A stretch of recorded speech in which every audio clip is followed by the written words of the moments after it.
Hey everybody, it's Jason with Parallel Reality coming back with you here today with an article from The Federalist dated August 10th, and it's called "The Ruling Class's Two-Tier System Will Drive Ordinary People to Radicalization." So two-tier justice system would be more accurate here. So it says individuals can be swayed toward radical ideologies when they feel the system has failed them and their frustrations are left unaddressed.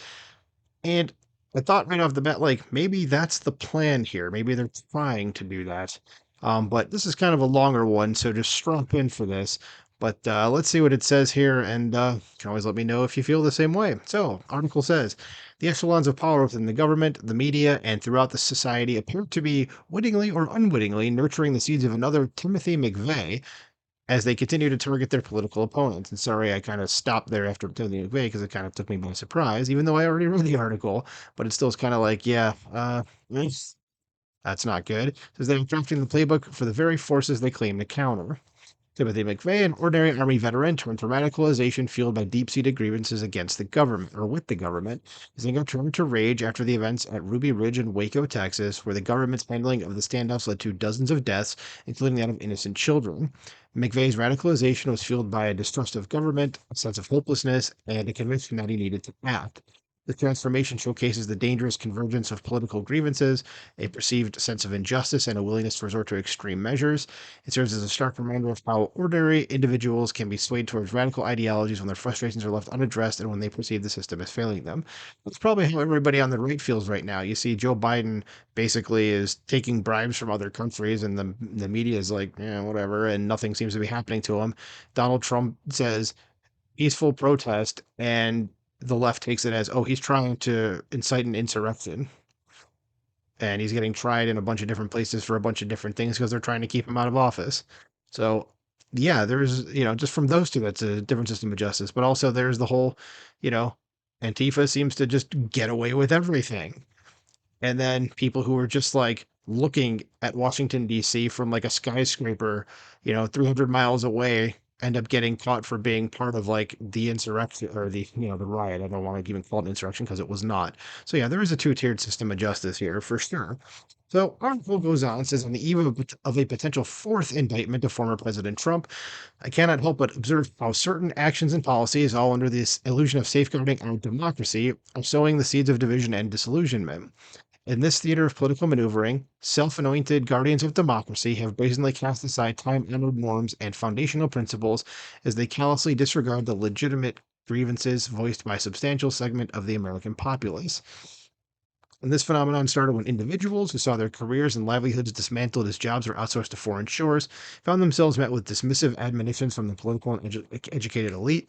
And the message was clear: their hardships were inconsequential and they needed to get over it.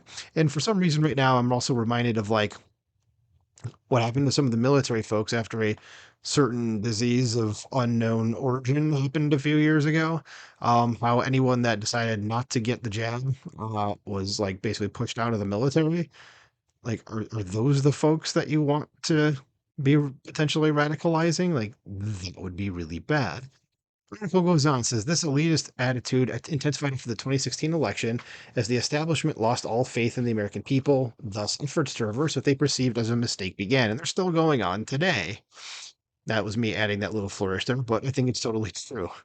Just look what they're doing to Trump, like I said before. So this is the most powerful law enforcement agency embarked on a mission to wreak havoc, orchestrating an investigation into alleged Russian collusion. Although this was an egregious abuse of power, not a single person was truly held accountable.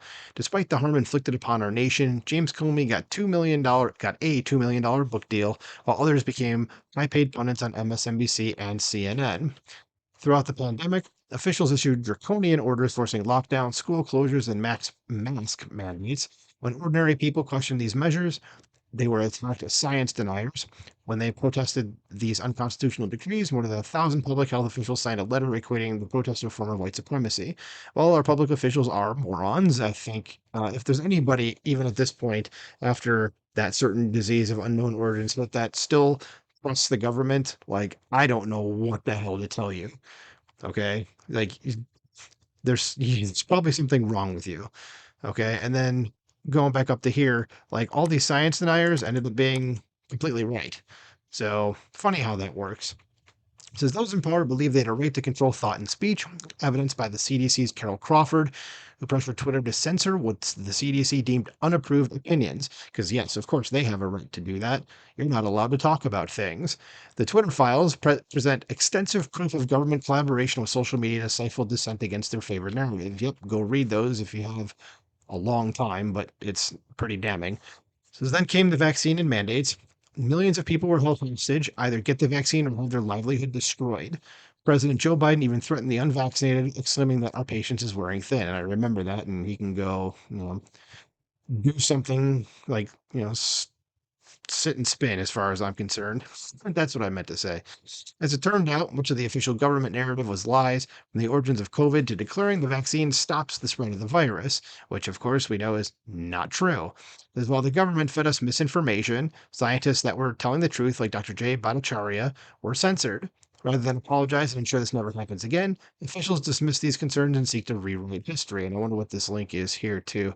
Oh, just about Randy Weingarten, the teacher, the teachers union, being like, "We never said we were always trying to open schools." Yeah, she actually said that when she was the person on the front line saying schools should never open. She got roasted to hell and back, and then back to hell and back again for that. It was bad for her. Um, the 2020 election stand is yet another substantial grievance, yet the very act of questioning the integrity of these elections remains a taboo subject, one that dares not be broached.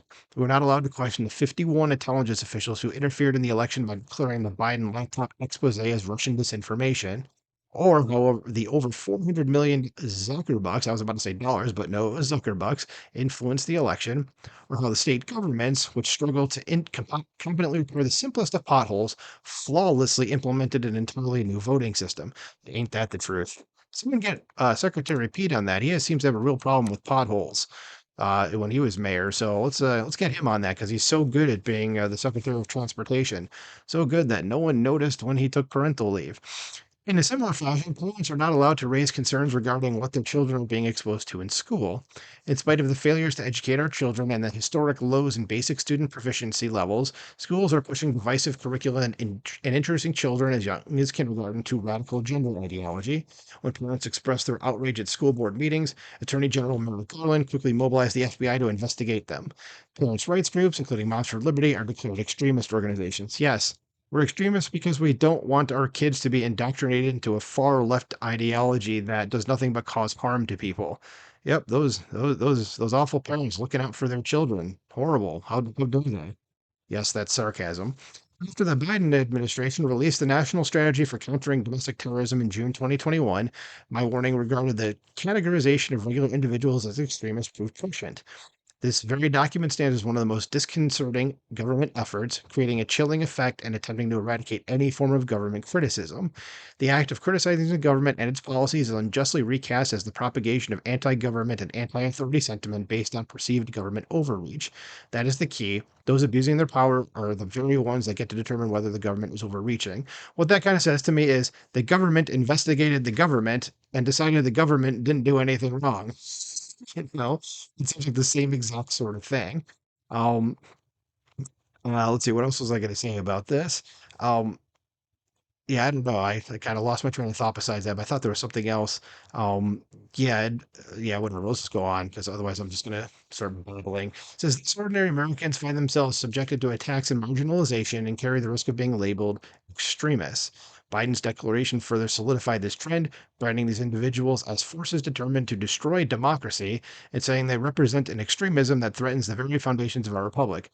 I'm sorry, Joe, but that's you and the things that you support. That is what is threatening the very foundation of our republic, not the people who are proud of this country and raise the American flag and want to see this country be the superpower it has been for the last 80 years.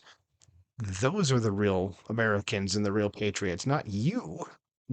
You're taking bribes from other countries, okay?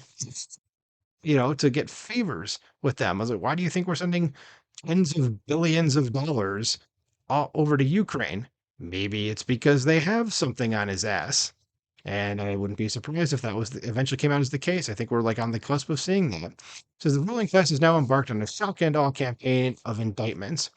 In most of the cases, they are employing untested legal theories, all in a bid to ensure that the former president, that would be Trump, is barred from returning to the White House. However, as they expend every ounce of energy to take down a former president, their commitment to shielding Biden reaches unparalleled levels. This dualistic treatment deepens the chasm of disillusionment, reinforcing the narrative that the system is rigged against nearly half the country. And as I said at the very beginning, or near the beginning, yeah, I mean, you see this pretty much on a daily basis. Like this article itself said that all the people from the FBI involved in the Russiagate thing didn't even get a slap on the wrist. It was just like, well, let's just move on, you know. And but then, again, I keep going back to January 6th when you have like old biddies just in the Capitol because okay, everybody else seems to be going here, and they get locked up. Yeah, okay.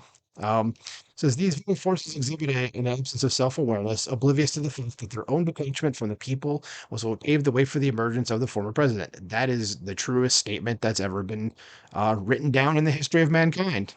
They created Trump, and then they're wondering why things are the way they are now. Okay, so they resort to terms like purge, deprogram, and re-educate when addressing his supporters. Yes, and only communists. Well, they're the ones that say stuff like that, not nationalists, and not that kind of nationalist to all the leftist morons out there listening. Regular nationalist people that are proud of their country. That could be anybody. Okay. And the author says, I continue to grow extremely concerned knowing the path towards radicalization is forged by unaddressed grievances, suppressed dissent, hopelessness, and the unchecked abuse of power.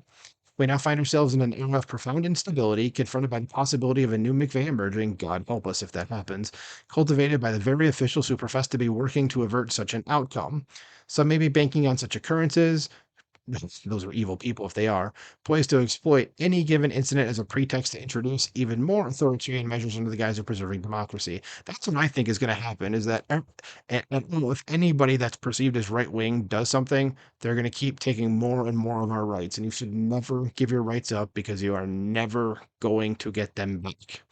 Ever. Okay?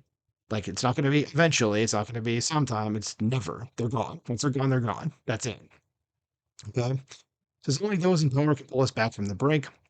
A good start would be by acknowledging legitimate grievances and beginning to rebuild trust in a system that has been marred by ideological corruption. Yeah, leftists got into it and essentially have scarred everything. Leftism is a societal version of cancer, and it is metastasized.